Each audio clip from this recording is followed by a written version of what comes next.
Ayun, isang mapagpalang araw at maulan na araw sa inyo lahat mga dudes. Dahil wala tayong for fishing ngayon dahil nga medyo may bagyo at samahan nyo muna ako sa pag-rescue sa ating mga kapatid na nasa kabilang ilog na natrap dahil sa baha.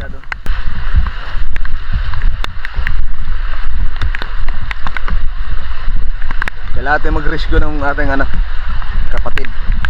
So antay natin yung kayak. Grabe lalim na talaga dito.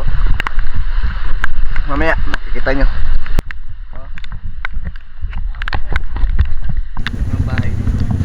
At dahil mahaga pa nga ako ginising ng aking pamangkin, meron daw kaming kapatid sa kabilang ilog na natrap na baha. So syempre halos hindi pa nga ako nakakailamos yun guys, ay kinuha ko na yung aking gamit sa mga pag-iis for fishing, baka sakaling gamitin. At nagdala rin nga ako ng mask dyan. At eto, nasa lubong ko nga si Dolphy, isang tour guide. Kasama ako kong tour guide mga dudes sa El Nido.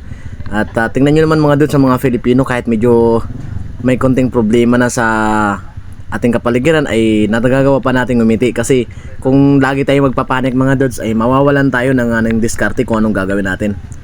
At pinuntahan ko ngayong bahay kung saan natrap yung ating mga kapatid na sila Kasili at sila Kasandi. At may mga kapatid pa nga tayong mga bata doon na natrap at meron pa nga daw matanda. So ang unang ginawa ko mga dudes ay pinuntahan ko muna yung area. Sinurvey ko muna kung ano ang dapat gawin at kung kakayanin ba na tawirin lang yung ilog papunta sa kanilang bahay. Kasi medyo elevated yung bahay nila at ayon sa kanila alas 2 na madaling araw ata or alas 5 medyo mataas talaga yung tubig dito at lampas tao. Nung umaga na tinawag ako ng pamangkin ko para i-rescue daw sila. Kaya nagsagawa naman tayong kaagarang rescue dito. At ayun nga, sinurvey ko muna yung area. Chinik ko muna mga dudes kung kakayanin ng lakad lang gagamitin natin para mag-rescue sa kanila. At nakita ko naman na hindi na masyadong malakas yung baha. Pero ang dahilan kung bakit kailangan pa natin silang i-rescue kasi ngayong umaga mga dudes medyo bumaba ang tubig at sumama sa pag-low tide ng ating dagat. At sabi nga nila baka mamayang alas 3 ng hapon ay tumaas ulit ang tubig, baka magkaroon ng problema. At syempre sa gabi mahirap na mag-rescue. Nung maabot ng kung ang bahay na itong mga dudes ay hindi na masyadong mataas yung tubig.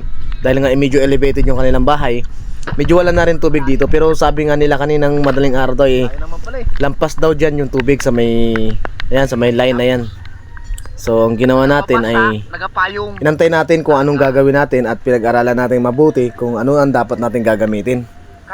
Ito nga, mayroon na rin tumulong sa akin sa kapatid na Melbert Carreño. At ayun, nakapayong pa nga pero syempre tuwang-tuwa pa rin siya sa pagre-rescue. Sinamahan niya nga ako mag-rescue at tingnan namin kung anong gagawin namin. Kaya napag-isipan ko nga mga dudes na mas mainam na gamitin ng kayak. Kasi ang kayak ay kailangan mo lang i-paddle para ma-navigate mo na maganda hanggang makarating ka sa shallow water. Mahirapan lang naman ang kayak mga dudes kung masyadong malakas ang baha. At pagkatapos nga ng ilang minutong pamamalagi sa area na kung saan magkakaroon kami ng rescue ay nag-decide na akong ipakuha yung kayak. At ito naman ay ibigay naman sa atin na sa tamang oras ang kayak na ating gagamitin para sa pag-rescue sa kanila. Dahil nga may matanda silang kasama sa loob at kailangan natin isakay sa kayak. Mas mainam nga gamitin ang kayak sa mga ganitong pagkakataon mga dudes dahil ang kayak ay madaling i-navigate kahit sa mga hindi masyadong maluwag na daanan. Dito nga kami nagsimula at ang problema ng mga dudes ay naiwan nga nila yung paddle kaya kinuha pa. At habang naghihintay kami ng paddle mga dudes ay napapansin na namin na unti-unti namang lumalakas yung hangin. Dapat talaga ma-actionan agad yung mga taong o kabarangay na ating natrap sa kabilang ilog. At dahil medyo lumalakas na naman ang ulan at hangin, kailangan na natin ma-secure o ma-rescue ang ating mga kaibigan sa kabilang ilog. Inuna ko nga itong isakay mga dudes, itong ating may edad na rin na kababayan na si Nanay Uping. Isa na siyang senior citizen mga dudes at medyo first time niya sumakay ng kayak mga dudes kaya siya ay nag-atubili pang sumakay. Ang kayak naman mga dudes ay madaling inabigit sa mga flat water. Mahirap lang naman itong inabigit sa mga may alon, pero sa mga ganitong sistema at pagkakataon ay madali naman natin itong i-navigate. Kaya relax ka lang dyan nanay at kami na pong bahala sa inyo.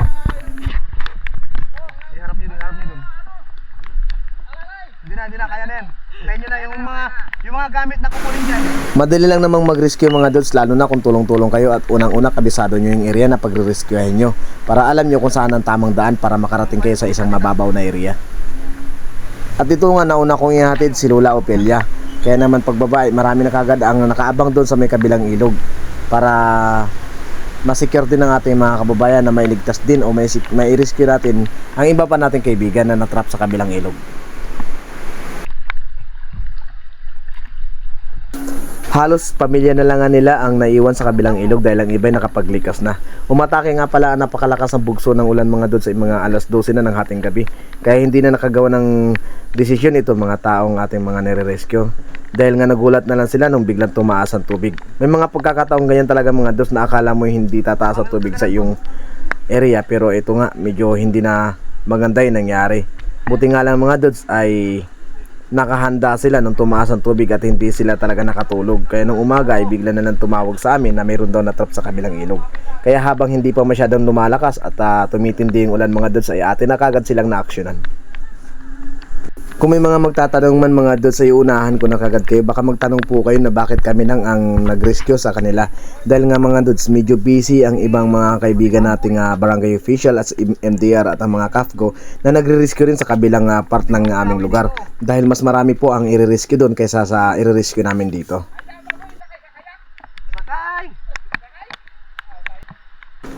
At pagkatapos nga natin mailipat sa kabilang ilog si Nanay Ophelia at ito naman ang ating isusunod itong magkapatid na ito na minor de edad pa mga dods.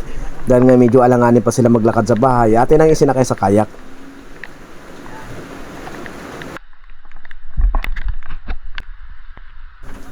At dahil nga madali na lang sa akin ang pag-navigate ng kayak dahil ito ang dati kong trabaho mga dods, ang maging isang tourist guide dito sa bayan ng El Nido.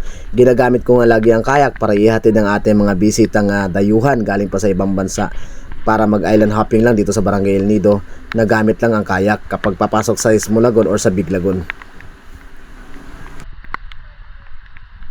Naisip ko nga ang paraan na gamitin ang kayak mga dods sa pag-transfer ng ating mga kaibigan na trap sa kabilang ilog. Mainam kasi ito mga dods at mabilis pang i-transfer ang ating mga kaibigan dahil hindi naman masyadong malakas ang agos dito. Hindi nga siya malakas ang agos mga dods pero malalim naman ng tubig. Kaya dapat pa rin natin gumamit ng kayak. At pagkatapos na natin ma-rescue ang mga tao mga dods at ito na naman ang ating tutulong. Susubukang i-rescue itong mga alagang hayop ni Cassidy. Kasi nga mga dods matagal niya itong iningatan at inalagaan. Kung matatangay lang ng baha ay magiging masakit sa kanyang pakiramdam. Kaya naman siya naman ang tinulungan namin na ihahon itong mga baboy at dalhin sa kabilang ilog.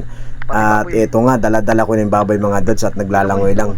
Medyo mahirap lang ihawakan itong mga baboy na itong mga dods dahil medyo pumapalag sila kapag dinadala namin sa mga malalalim.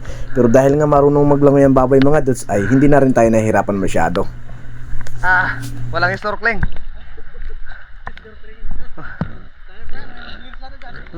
Doon. Kapag may mga ganitong sakon ng mga dods, mas mainam na magtulungan ng bawat isa, lalo na sa may mga nakakaalam. Kung hindi nyo naman alam mga dods kung paano ang tamang pag-rescue, ay madali lang ng mga magtanong sa mga eksperto pagdating sa rescue operations. Kami mga dods ay may training dyan. Bago ka maging tour guide ay may mga training ka sa mga first aid. At maraming salamat mga dods sa inyong mga pagsusuporta. At kailangan lang natin tandaan na bawat isa sa atin ay may halaga. Kailangan lang natin tulungan ang lahat ng nangangailangan ng tulong.